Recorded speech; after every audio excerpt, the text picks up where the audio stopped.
வணக்கம். நம்ம தமிழ் மாதங்களில் பிரம்மாக்குரிய மாதங்கள், சிவனுக்குரிய மாதங்கள், விஷ்ணுக்குரிய மாதங்கள் அப்படின்னு தனித்தனியாக குறிப்பிட்டிருக்கு. இது நம்ம பஞ்சாங்கத்தில் பார்க்கும்போது பிரம்மாக்குரிய மாதங்களில் விஷு புண்ணிய காலம் அப்படின்னு அதில் எழுதியிருக்கோம். சிவனுக்குரிய மாதங்கள் ஷடசீதி புண்ணிய காலம் அப்படின்னு கொடுத்துருக்கோம். அதே மாதிரி விஷ்ணுக்குரிய மாதங்களை விஷ்ணுபதி புண்ணிய காலம் அப்படின்னு எழுதியிருக்கோம்.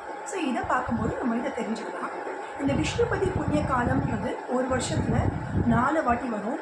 அதாவது வைகாசி, ஆவணி, கார்த்திகை, மாசி. இந்த 4 மாதங்களும் பிறக்கிற முதல் நாள் வைகாசி 1 அன்னைக்கு இந்த விஷ்ணுபதி புண்ணிய காலம் வரும். அதே மாதிரி இந்த 4 மாதங்களும் பிறக்கிற முதல் நாள் தான் இந்த விஷ்ணுபதி புண்ணிய காலம்.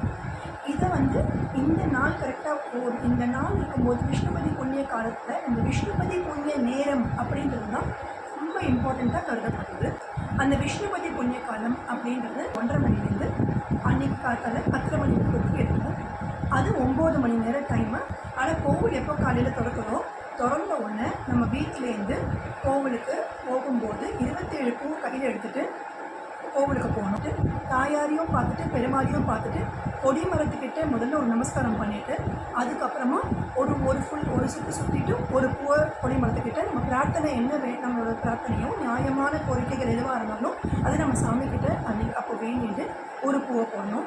அதே மாதிரி ஒவ்வொரு பூவும் ஒவ்வொரு சுற்றிட்டு ஒவ்வொரு பூவை கொடி மரத்துக்கிட்ட நம்ம போட்டு நம்மளோட வேண்டுதலை வேண்டிக்கணும். 27 முறை அதே மாதிரி பண்ணணும்.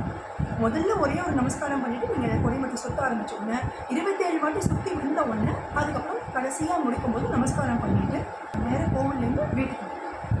ஸோ இதே மாதிரி நம்மளோட வேண்டுதலை போயிட்டு ஒரு 3 விஷ்ணுபதி காலம் முடியறதுக்குள்ள நம்மளோட வேண்டுதல் என்ன வேண்டுதலோ என்ன நியாயமான கோரிக்கைகளோ அது உடனே நடந்துடும் அப்படின்றது ஐதீகம்.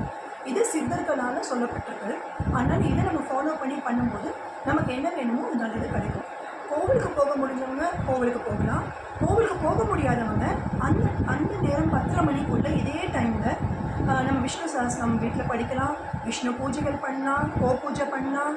இல்லைன்னா வெளியில் நம்ம அன்றைக்கி ஆஃபீஸ் போகிறோம், வேலைக்கு போகிறோம்னா பசுமாட்டுக்கு போயிட்டு அன்றைக்கி வாழைப்பழம், அகத்திக்கீரை நம்மளால் முடிஞ்சது பசுமாட்டுக்கு கொடுக்கலாம். இதையெல்லாம் பண்ணி நம்ம வேண்டுதலை சாமிகிட்ட வைக்கும்போது கூட நம்ம வேண்டுதல்கள் நிறைவேறும். நம்மளால் எதை முடிஞ்சதோ நம்ம அதை பின்பற்றி May 15th வரை விஷ்ணு புண்ணிய காலத்தை நம்ம இந்த மாதிரி சிறப்பாக நம்ம வேண்டுதலை சாமிகிட்ட வச்சு வேண்டின்னு ஏகாதசி விட பல மடங்கு சக்தி வாய்ந்த நாள் அப்படின்னு கூறப்பட்டிருக்கு.